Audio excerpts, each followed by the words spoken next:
이렇게 귀가 좁아져 있어요. 거의 붙어 있죠. 이 상태에서 면봉을 넣는다고 생각해 보시면은 귀 벽이 오히려 2차 감염을 유발을 합니다.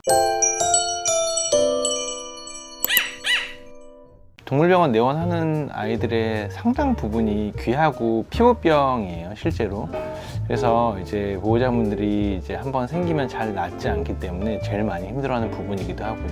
그래서 오늘 제일 중요한 귀 청소 방법에 대해서 간단히 설명을 드릴게요. 강아지 귀는 지금 이렇게 좀 가까이 보시면은 사람하고 조금 다릅니다. 사람은 이렇게 수평한 길만 있어요. 이도, 수평 이도가 있고, 강아지는 이렇게 수직한 이도도 있어요. 물론 100% 90도는 아니지만 그래도 어쨌든 귀가 꺾여 있는 구조거든요. 그래서 실제로 귀에 물이 들어간다든지 아니 염증이 생긴다든지 그러면은 귀 길이도 길고 더 좁아지고 이러기 때문에 잘 낫질 않아요.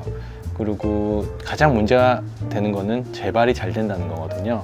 그래서 평소에 귀 청소를 잘 해주시는 게 가장 중요하다고 생각합니다. 진료 중에 가장 많이 받는 질문 중에 하나가 귀 청소를 얼마나 자주 해야 되는지 가장 많이 물어보시거든요.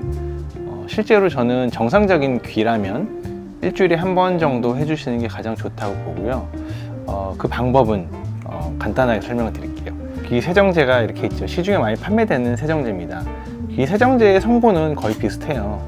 귀지를 녹이는 성분들로 되어 있기 때문에 이거를 귀에 넣어도 대부분 문제가 없습니다. 하지만 귀에 병이 있다든지 갈색 분비물이 많이 나온다든지 아니면 냄새가 많이 난다든지 아니면 만질 때 너무 아파한다든지 그러면은 집에서 귀 청소를 안 하시는 게 낫습니다. 병원에 와서 거미경을 보고 귀 안을 확인을 한 다음에 귀 청소를 하시는 게 제일 중요해요. 왜 그러냐면은 고막이 손상이 됐을 경우에는 귀 청소가 오히려 안 좋을 수도 있거든요.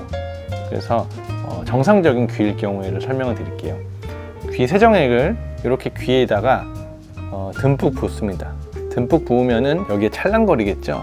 우리가 보실 때 이렇게 조금 붓지 마시고 그냥 부담 없이 많이 부으셔도 돼요. 주르륵 부으시고 대부분 넣는 순간 애들이 이물감 때문에 많이 털거든요.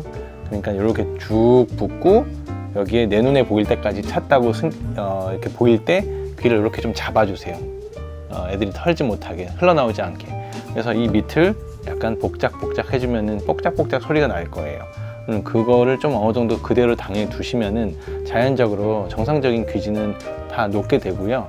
그리고 이제 애들 이렇게 손을 잠깐 떼면은 애들이 물이 들어갔기 때문에 정상적으로 이제 애들 털게 됩니다. 그래서 나오는 것만 화장솜이라든지 휴지로 깨끗하게 닦아내시고 나머지는 자연 건조를 시키시면 돼요.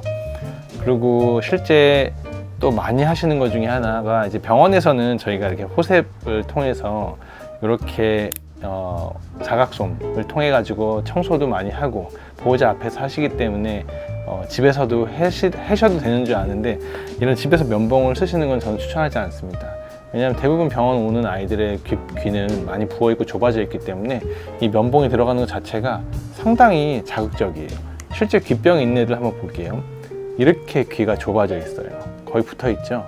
이 상태에서 면봉을 넣는다고 생각해 보시면은 귀 벽이 오히려 2차 감염을 유발을 합니다. 그래서 귀 벽이 깨끗하다면 평소에 귀병이 없고 정상적인 아이라면은 주 1회 귀 세정제를 넣어서 충분하게 세정해서 녹여주는 걸 추천을 드리고, 만약에 이런 아이들의 귀 증상은 대표적인 게 만질 때 아파한다든지 냄새가 많이 난다든지 아니면 보호자가 봤을 때 뭔가 갈색 분비물이 보여, 그러면은 집에서 귀 청소하지 마시고 병원에 가셔가지고 거미경 평가를 한 다음에 귀 세정 방법이나 횟수를 수의사 선생님한테 이렇게 좀 제안을 받으시는 게 중요하다고 생각합니다. 물론 치료를 해야 되면 당연히 해야 되는 거고. 그래서 집에서는 그냥 세정에 가고 붓는 요런 정도만 하시고 그 다음에 자연 건조 시키시면 되고 이 면봉은 쓰지 않는 걸로 그렇게 하시면 될 것 같습니다.